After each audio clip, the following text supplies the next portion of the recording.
Get ready.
Keeping you company throughout the day.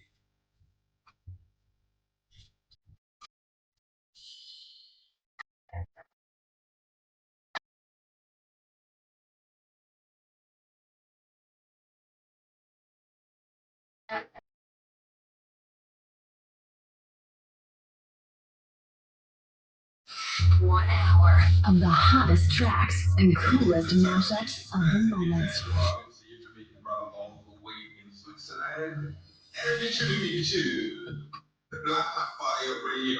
One hit at a time. Feel the hits. Feel the freshness. Happy Friday. How we doing? How we doing? Let me know on the side of the comments over there. The most creative over there. Now, a Tessa remix featuring Barack Jacuzzi's Kriller and the one and only Man in the building. Listen to that beautiful jam. A video dropping soon right away. It's your girly girl, Irritan Longoria, with an amazing conversation right away about the year of the horse. We're going to be talking about the year 2026, and you'll definitely let me know on the side of the comments on YouTube, on BitChute.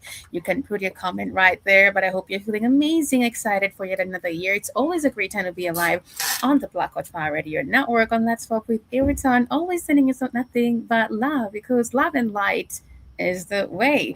But remember, we do have amazing healthy supplements for you. The likes of ashwagandha, the likes of beetroot, the likes of multivitamin, brain focus, and also for the ladies, shea butter and aloe vera to give you that beautiful, beautiful skin. Don't forget to go to the www.blackwatchfireradionetwork.com for amazing healthy supplements. Get your t-shirts, hoodies, max bags with the Black Watch Fire Radio logo on it, because it's time for the awakening. So support Ubuntu spirit right away. But let's listen into the health and benefit of some of the supplements we do have for you to give you a little bit of concept of what you should definitely be expecting as you're placing your order. Beetroot, nature's powerhouse. Packed with vitamins, antioxidants and nitrates, it's known to support heart health, boost stamina, and improve blood circulation. Our beetroot is naturally grown and harvested at peak ripeness. The roots are cleaned, dried, and finely ground to preserve their rich nutrition content, giving you all the benefits in one pure form. Add 1 teaspoon of beetroot powder to your juice, smoothie, or water, or take it in capsule form as recommended by your healthcare provider. Beetroot helps enhance endurance, lower blood pressure, and keep you feeling energized and balanced all day. Fuel your body with the natural power of beetroot. Stay strong, stay healthy. Go get this product at blackhotfirenetwork.com at the Sports and Nutrition Store. Super affordable price. You'll get an amazing beetroot. Also, I'll share the health and benefit of ashwagandha. Discover the natural power of ashwagandha, an ancient herb known for its healing properties.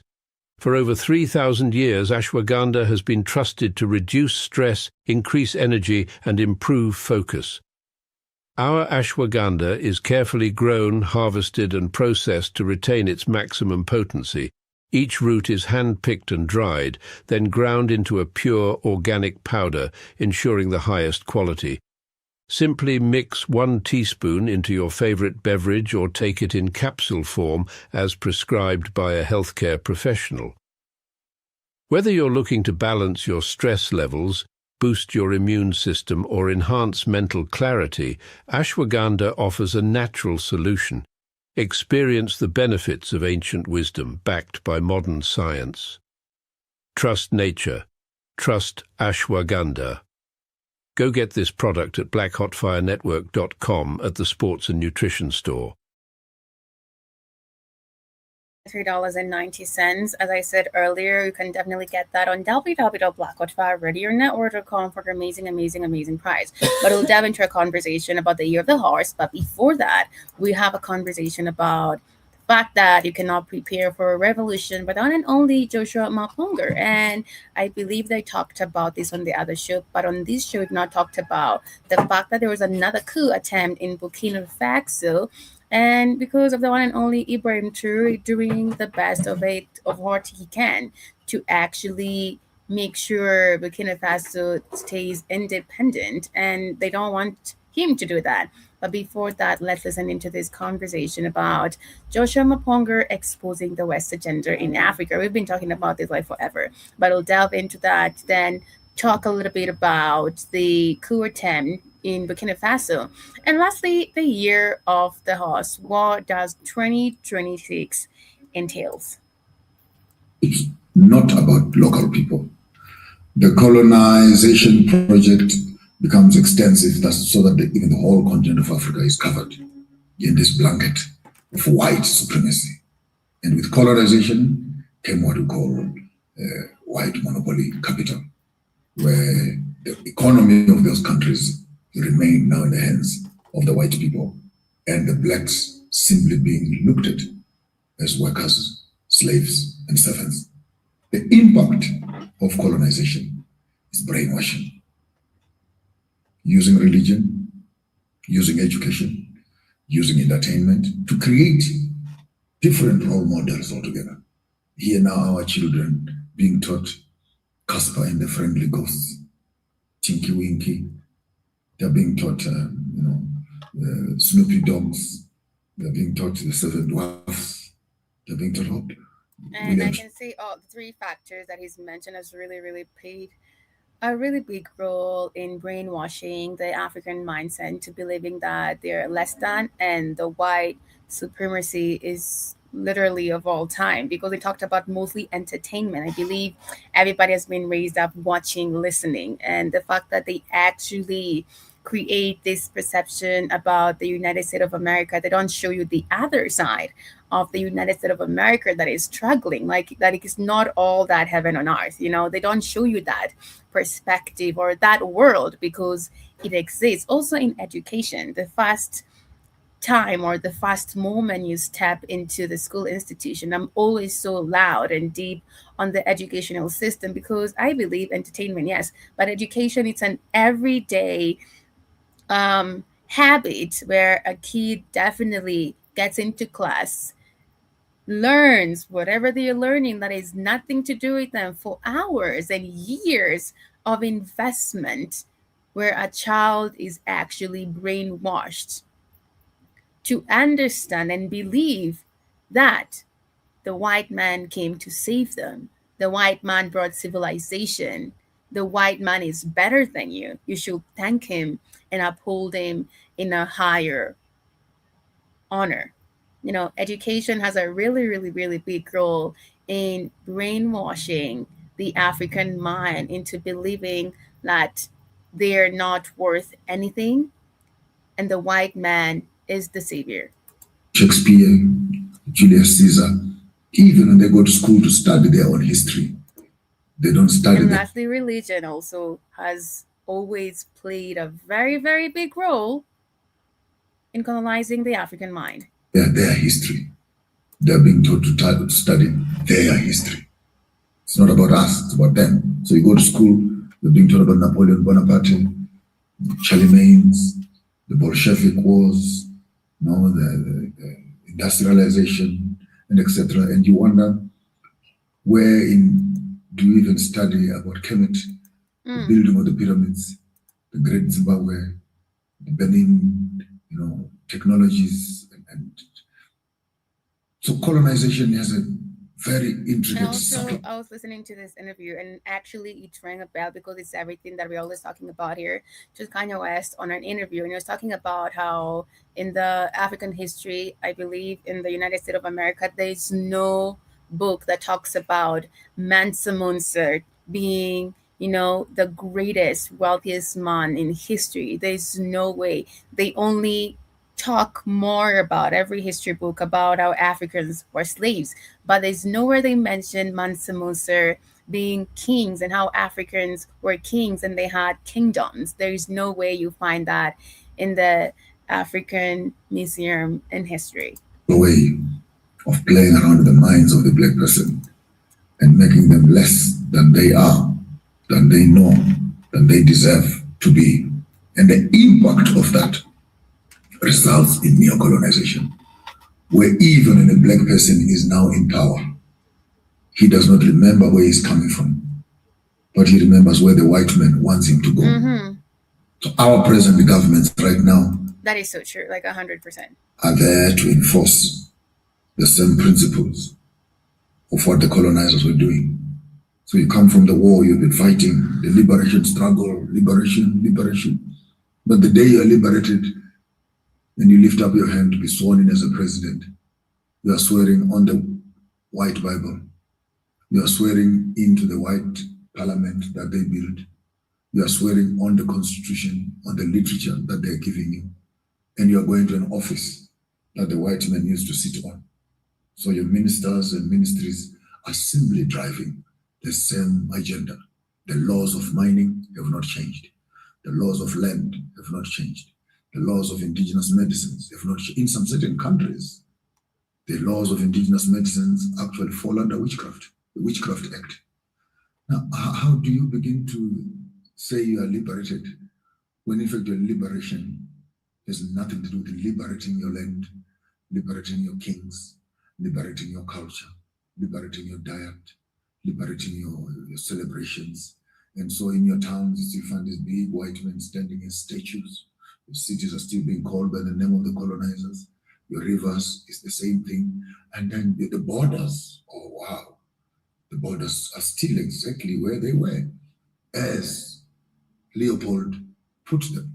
And the question is, how civilized, how liberated, how independent are you when your independence now is no longer independence, but it is dependence? You depend on what? Donor money. You depend on grants. You depend on loans.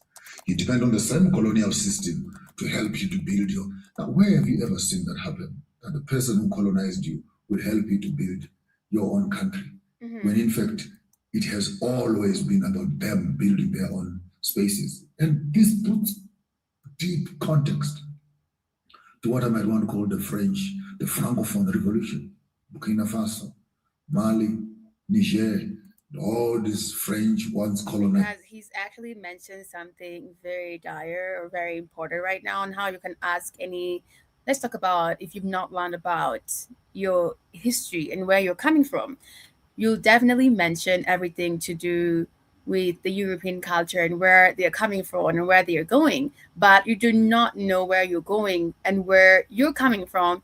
And you're literally a very affluent individual. That's very saddening. And most importantly, let's talk about how education has actually played a role in colonialism here in Africa and Kenya, name it. You have education in colonial Kenya served colonialism by creating a workforce for the economy and administration, promoting European culture, and undermining indigenous system, primarily through missionary and government controlled schools that focus on vocational training and basic literacy for menial jobs, while also inadvertently fostering an educated African elite who would later challenge colonial rule. We do have some of the factors that actually contributed that missionaries and government roles.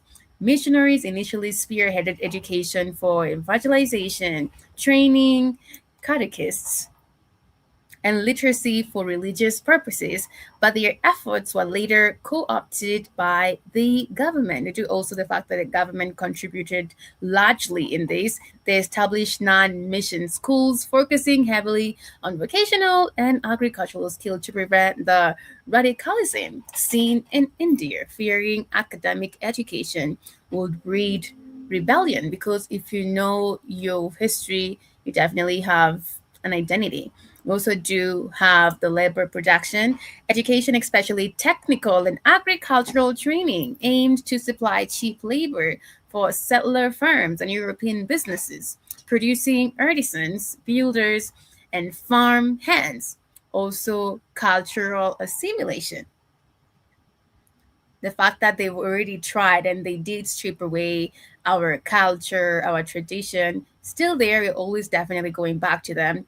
That was the agenda to basically forget everything that has to identify with who you are as an African and assimilate to everything that identifies with the as Western values and cultures and languages, name it, and customs.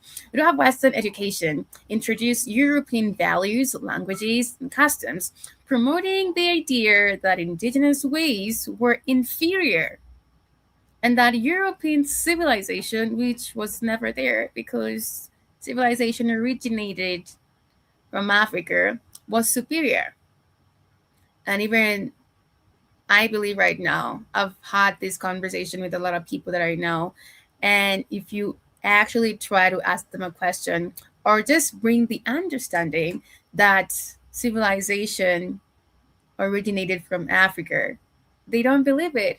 A fellow African like you, they're like, no, it's the white man who brought us civilization. It's the white man who taught us how to read and write. That's what they know. And I would not even judge them or try to make them feel like they're not knowledgeable, because we all have that ideology, and it's because of the educational system. That's what you're taught in school. That's what is passed on from one generation to another. Also, administrative support. Schools trained a small um, cadre of Africans, clerks, interpreters, to serve in the lower echelons of the colonial administration, making governance more efficient. I'm going to repeat that again. Schools train a small cadre of Africans as clerks, interpreters, to serve in the lower echelons of the colonial administration, making governance more efficient. Suppression of tribalism. We didn't have this at all. And that's why we see, or it has been conversation in momentum since I was a little kid. Tribalism has been a big deal that has been separating Africans from each other. There's no Ubuntu spirit no more. Tribes are fighting against each other. You cannot marry this person if you're from this tribe. You cannot associate with this person if you're from this tribe. Not forgetting that it's all an agenda. They're laughing at us. We're fighting each other. We should not fight our brothers and sisters. That's the whole thing.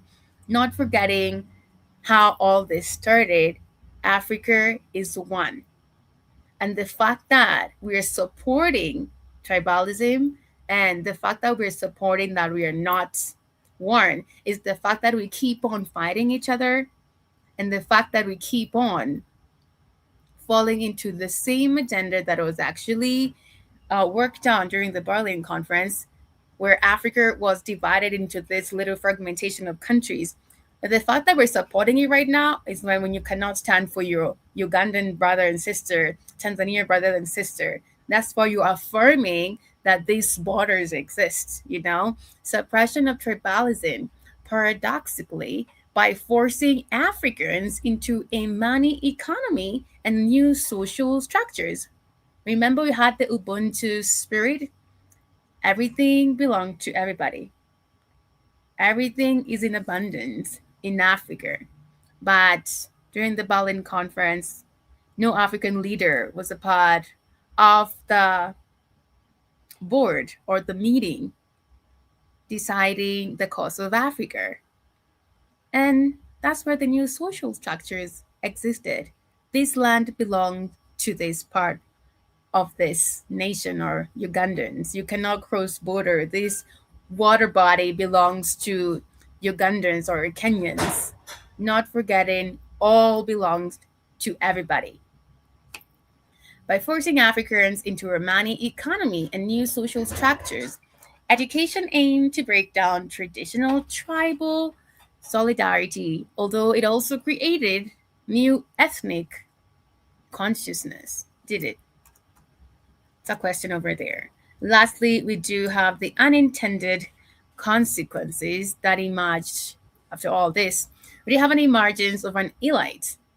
While designed for subservience, the system produced educated Africans who, through higher education, often abroad, became leaders of the nationalist movement, demanding self-rule. I know when I'm saying this right now, you can think of a lot of leaders right now who are not here, who actually followed the same terrain. Resistance, because you're educated, I definitely believe. Africans resisted the inferior, restrictive colonial system by establishing independent schools, showing a desire for education that served their own cultural and political aspiration. That's a good thing over there, resistance, because if you get more knowledge, I believe you become more aware and you start questioning everything that anybody says. Like, you become very aware of things that are happening around your environment or within your environment. So we did have the unintended consequences, and one of it was resistance, which is a good cause. We did have Africans resist the inferior, restrictive colonial system by establishing independent schools, showing a desire for education that served their own cultural and political aspiration. That was all from a conversation of how education played a role in the colonial system in Africa. Spaces are beginning to wake up and say, no, we can't bang our money with you. No, we can't be watching your TV in our place. No, we're not going to be teaching French in our schools. We're going to find ourselves as Africans. So neocolonialism for me speaks of a system that has been left to run under the management of blacks, but the agenda still remaining as white. And to liberate ourselves will mean we need to deal with the system as it was constructed so that we could build for ourselves a system that works for us. That place, maybe it's in heaven, very far from here. For black people to live with white people, it's a long shot. It's a long dream. If the white people were normal, if the white people were not greedy, if the white people were environmentally friendly, if the white people had tolerance, we could maybe live together. But their appetite of dominance is too much. That You cannot coexist in the same space without conflict. Because as soon as a white man comes into your space, he wants to arrange everything to make sure that it suits his worldview. He cannot just come there and live and join us and live together in harmony with us. And worse, the question you're asking me, can a white man and a black man live together? Maybe I must ask you in a very sarcastic way, can a hyena and a sheep live together? Someone will be eaten right there. But more painful to acknowledge is the history which the white man has already written for himself in the minds of the black people. The crimes against humanity, the blood of our ancestors that are still dripping in their hands. In Zimbabwe alone, with 18 of our royalties, their heads were chopped off. Their heads are kept in British Museum right now, and their heads are being used as trophies and rituals. And if we're asking if we're going to be living together, maybe living together is such a polite word. Before we can live together, can we just talk justice? That you do it right by us. Bring back our heads. Bring back our royalties. Let us bury them in decency. We then begin to talk about the rule of law. If what you have done, can you be accountable for what you did? And I saw yesterday the Ghanaian government receiving 31 artifacts that were stolen during the British Empire's reign, and they've returned them back now to Ghana. Is it good enough just to return our artifacts? What did you do with them? The amount of millions you collected when people are coming to see these things. Who accounts for all that? Now it's all right, it's good enough, just bring the pictures back and here you are, here are things. You're dealing with thieves here. You're dealing with criminals here. You're dealing with murderers. Look at Kenya. No one so far has even come back from the British government to speak about the massacre of the Maasai during the Mau Mau War. And who gets accountable? And you want to talk about living together in harmony without being accountable. I mean, if you're a damn criminal, thief, thug, murderer, a rapist, and you're asking me, how can a rapist and the victim live together? So you want to create a house where the rapist is sleeping next door and the victim is sleeping next door. Tell me, if that event would happen to you, will you close your eyes at night? Will you be able, as a woman, to close your room at night? Will you be able to walk to the bathroom and shower, knowing that the man who violated you is next door? You're asking me a traumatic question, madam, to say what you are seeking for is trauma of the highest order. The best thing we can do to live together is just move away from my space. Let me heal. Let me find myself. Let me gather myself around the people that love and care for me. Let my sense of being and value. And when I'm fine and I'm okay, and I say, I want to meet up that guy. Right. And I just want to look him in the eye and ask him what was going on through his head. Redefining, taking back our power, relearning and learning a lot of our history, cultures, everything that's been eroded and taken away from us. That's the time that you're in. I hope you have been doing that because the time is coming. It's actually started. It's your right. But also delve into another conversation. I don't know if y'all have watched Avatar, but I've watched Avatar. It's not out on Netflix, but I definitely watched this. And if you watch this film in depth and basically analyze it has a lot of African influence and hidden spirituality and metaphysics if you really get deep into it. That's the first thing that I noticed. If you've had a little deep analysis into the African history, ancient history of the economic, social, spirituality, every sector, and you actually watched Avatar, it has a lot of influence of the African influence. I will share that in a bit.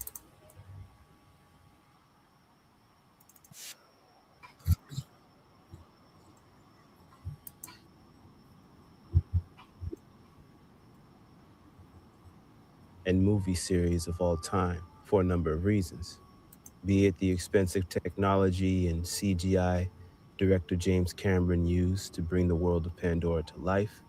Captivating the imagination of viewers is one reason, but the most important reason was the movie touched a real nerve in the psyche of millions. In the words of James Cameron, he said, quote, "There was a kind of dreamlike subconscious connection that people were actually unable to quantify verbally when they discussed it with their friends and so on. But there was something they were connecting with that we had to be well aware of, an element that I call the numinous," end quote. Now, what does numinous mean? Numinous is a term derived from the Latin numen, meaning arousing spiritual or religious emotion, something mysterious. It indeed tapped into some collective unconscious, ancient memory of who we once were in our mysterious past. The film truly sparked a deep yearning to journey back instead of destroying ourselves moving forward.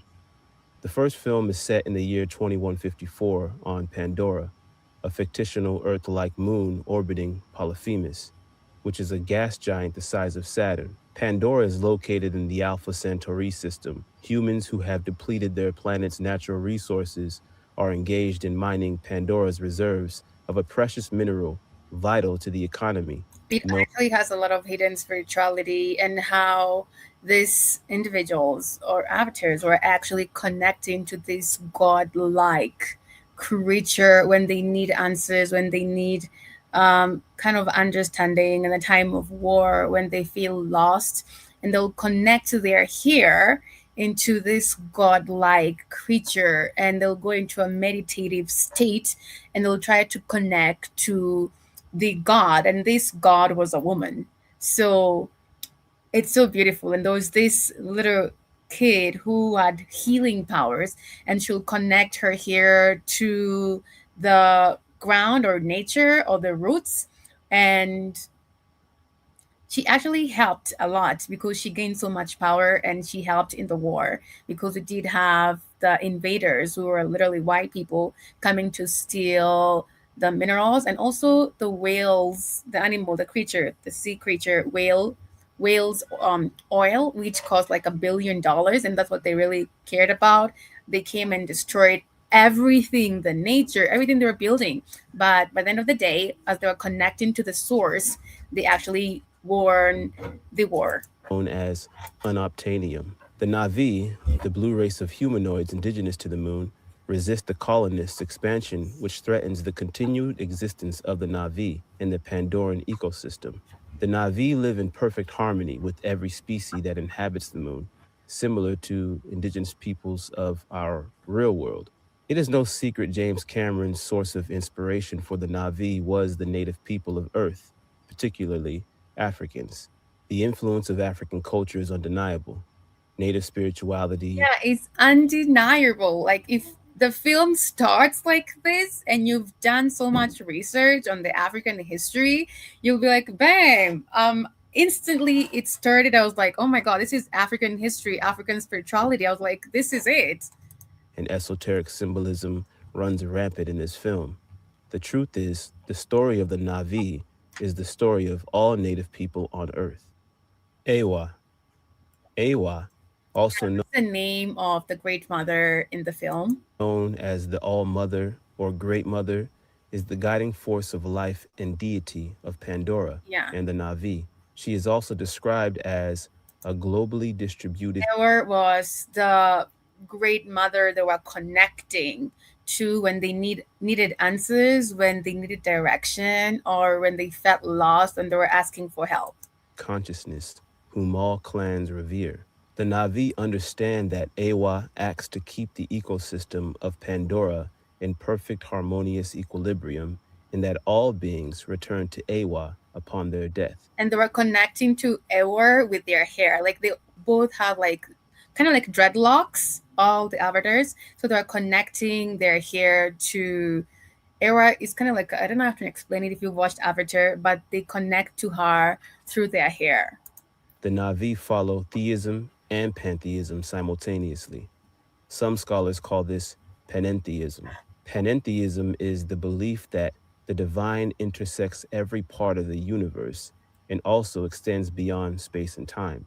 The Na'vi certainly see the divine intersecting in all things, and they do not believe in God existing everywhere, but rather have experienced that God exists everywhere. In this case, the true God is the divine mother, Ewa. The Na'vi have an experiential understanding Absolutely. of universal consciousness and how this unifying divine feminine force consciously manifests itself into all beings. This universal consciousness is what they call Ewa.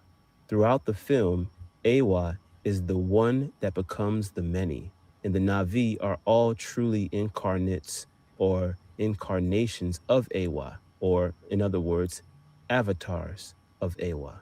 Now, I can't help but draw the parallels with the Na'vi's way of life and the African way of life.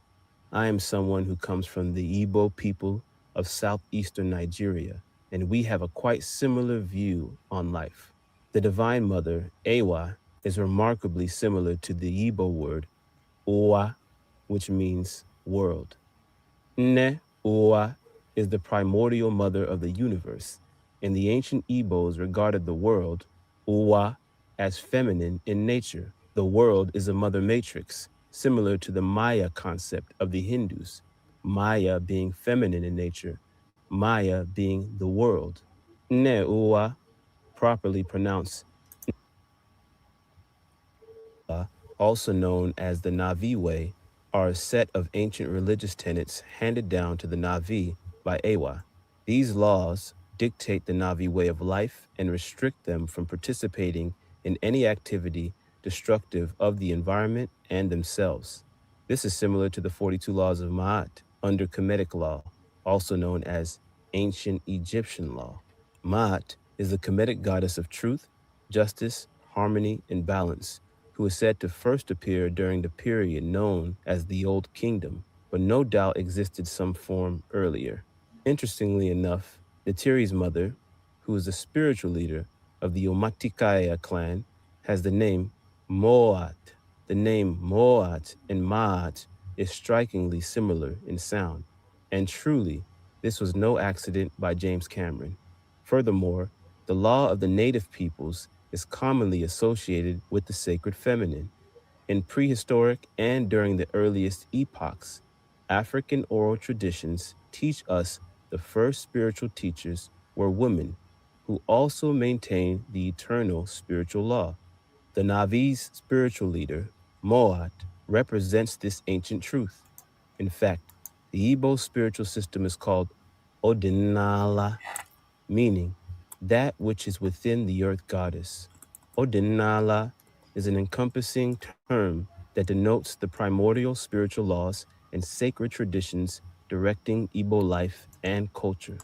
Earth goddess prescribed laws are ultimately universal laws of existence, which transcends all life. Absolutely. We have another reaction from a lady that I definitely follow, and she basically talked more about how it's in depth, and the analysis actually was derived from Sudan. Different reaction, but it's all Africa, so we'll definitely listen to her perspective. Okay, I just have to get this off of my chest. The Avatar franchise is 100% based off of South Sudanese people. Literally phenotypically taken from us. Tall, lanky, dark, ethereal, otherworldly. We're not called blue-black for no reason. Names like this new character, Barang. Meanwhile, our homies on the block are called Garang.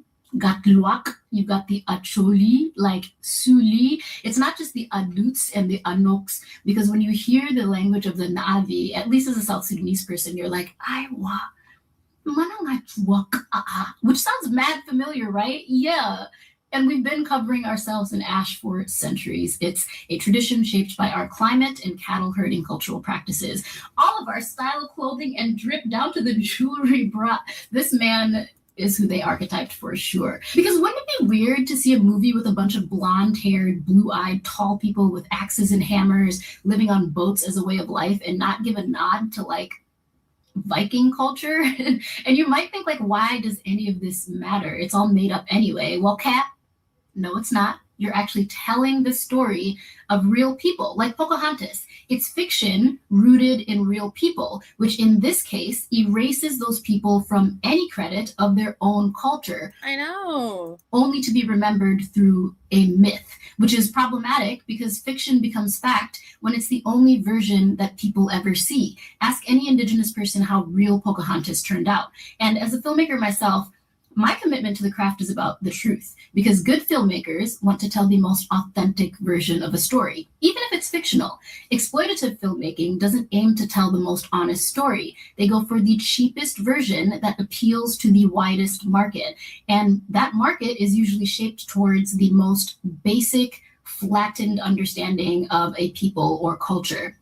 So should filmmakers be allowed to make whatever they want? Could Zoe Saldana play Nina Simone? Sure. Would it be the most honest rendition of that story? Probably not. And why does this matter in context to Avatar? Because it takes the cultural and underdog humanness of a place like South Sudan, the youngest country in the world, which quite literally defied every odd to gain its sovereignty, and attributes all that world building to Hollywood. And I promise you that Hollywood is not building the future. It just continues to cosplay and recycle these. Absolutely 100% from Africa, from different parts of the world, to basically make it like this, as they say, the greatest nation of all time. But it's all derived from other people's culture, traditions, and actually stories, and they all get the credit. But what should we do about it? That's the thing. We should talk more about it. Should they be sued for actually telling our story without any facet of us being embedded in it? That's the question. Types of stories, strips them for aesthetics, repackages them with CGI, AI, and then calls it innovation. But this is why I love AI, because it is democratizing means of production. So I don't have to wait for my story to be greenlit, or worse, stolen and repackaged by the same machine that first told me that it had no value. Absolutely. So if you truly love Avatar and you want Love Avatar. to support the real life people and culture that inspire that type of storytelling, I would love and appreciate your follow and share. Okay, bye. Okay. Absolutely. But as we're almost winding up on the show today, we'll have a take a look at the year of the horse, which is 2026, and what does it entail, family? If you're actually curious about it, just take a minute of it as we're almost winding up. There are certain years in life that do not simply pass by. They arrive. And if you step into them with the right rhythm, your entire life can quietly change direction. 2026 is one of those years. In Feng Shui, 2026 is known as the Year of the Fire Horse, a rare alignment that appears only once every 60 years. Fire above, fire below. A double ignition in the cosmic cycle. This is not a peaceful year, and it was never meant to be. It is a year of acceleration, of sudden openings, of bold movement, and very fast consequences. In a fire horse year, what you decide today can shape your next 10 years. And what you ignore can cost you just as quickly. That is why many people feel restless when this year approaches. They sense the energy rising, but they don't yet understand how to move with it. And here is something important you must hear clearly. Not everyone will benefit from this energy. Fire does not warm everyone equally. For some, it brings opportunity. For others, it exposes mistakes. In 2026, only 7 Chinese zodiac signs truly align with this powerful current. 7 signs that can ride the momentum, turn movement into wealth, and transform pressure into progress. In this sharing, I will guide you gently through each of them. I will explain why certain signs grow wealthy, when their momentum activates, and most importantly, what mistakes can quietly destroy that luck if you are not careful. 26. Before we speak about wealth, luck, or opportunity, We must first understand the nature of the year itself. In Feng Shui, 2026 is called the Bing Wu year, the year of the fire horse. Bing represents yang fire. It is the fire of the sun, visible, active, outward, and intense.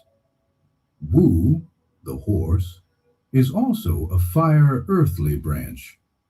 It governs movement, speed, expansion, and momentum. When fire sits on top of fire, we call this double fire. This makes 2026 a year where energy does not wait. Decisions move fast, results arrive fast, and consequences, good or bad, return quickly. In calmer years, small mistakes may go unnoticed. In a fire horse year, even a small misstep can create a large ripple. Think of this year like high voltage electricity. When you understand how to channel it, it lights cities, powers machines, and brings extraordinary progress. But when you touch it carelessly, it burns instantly. Fire horse energy works the same way. It is not cruel. It is not random. It is simply responsive. The core feng shui principle of 2026 is very clear. Those who harmonize with fire through action, clarity, courage, and right timing will rise quickly. Those who conflict with fire through hesitation, greed, impulsiveness, or poor discipline will experience loss just as quickly. This is why 2026 is not about luck alone. It is about positioning. Not everyone is meant to run at the same speed. Not every sign should push forward aggressively. And this brings us to the most important question. Now, let us see. Which zodiac signs are standing in the right position within this river of fire? Zodiac number 1, the Rat. If you were born in 1948, 1960, 1972, 1984, 1996, 2008, or 2020, you belong to the Rat. And in 2026, this places you in a very favorable position. In Feng Shui, the Rat is governed by water. Water represents intelligence, adaptability, timing, and strategic thinking. It does not confront obstacles head-on. It flows, redirects, and adjusts. This is why the Rat does not get burned by the fire horse energy. Water regulates fire. It cools excess heat and turns raw power into usable force. That is the Rat's true advantage in 2026. You sense changes early. You read situations faster than most. When conditions shift, you do not freeze, you pivot. In a year where decisions move fast and outcomes return quickly, this ability creates wealth. Not through gambling or blind risk, but through right timing. The fire horse rewards those who act decisively after understanding the situation. And this is exactly how the Rat operates at its best. There are two powerful periods for you in 2026. Absolutely. There's more to that if you can take a listen into the year of the fire horse, deeper research about it. It's a beautiful, beautiful year, but also it depends with you and also on your zodiac sign. We're literally coming to the end of the show, family. Thank you for the ones who are listening quietly. It's your girl, Iraton Longoria, on the show, and let's swap with Iraton. Thank you for the ones who are listening. We talked about the year of the fire horse. We talked about how the Western culture, basically the colonization that took place in Africa, affected us, has been affecting Africa for quite a while. That's in the entertainment and also most strongly in the educational system, and a little bit of how Avatar has a lot of African influence spirituality and basically talks more about the social economic influences of Africa. But that has been my time, family. Remember, you are the change you need to see. You need the change you need to see in the world. You can download our app on the Google Play Store, stream on www.Blackwood Radio Network for amazing healthy supplements, Aperol Gluten with the Blackwood Radio logo on it. It's 2026. It's about to be elite. That's where it's at. Beetroot, nature's powerhouse. Packed with vitamins, antioxidants, and nitrates, it's known to support heart health, boost stamina, and improve blood circulation. Our beetroot is naturally grown and harvested at peak ripeness. The roots are cleaned, dried, and finely ground to preserve their rich nutrition content, giving you all the benefits in one pure form. Add 1 teaspoon of beetroot powder to your juice, smoothie, or water, or take it in capsule form as recommended by your healthcare provider. Beetroot helps enhance endurance, lower blood pressure, and keep you feeling energized and balanced all day. Fuel your body with the natural power of beetroot. Stay strong, stay healthy. Go get this product at blackhotfirenetwork.com at the Sports and Nutrition Store. $90. I'm sending you so much love and light. See you on the other side.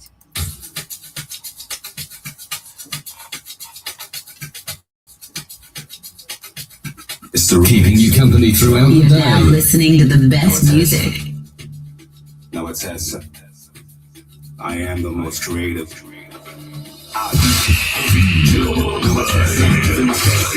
Feel the freshness. Every session, spitting like fresh rubies. Every treasure, literally came and see my credentials. MOSC, that's me. Controversial, critic is he in me. Extra special, got it for life, Mr. Rock, and the professor.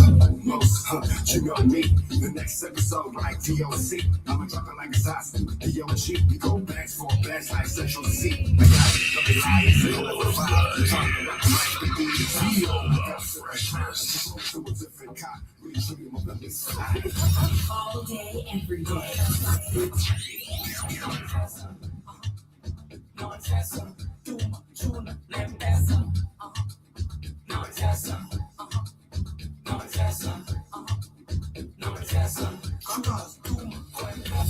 Move the body to the front, bring that ass to the back. Yeah, my money going up, it'll never subtract. Choo, choo, choo, choo, choo.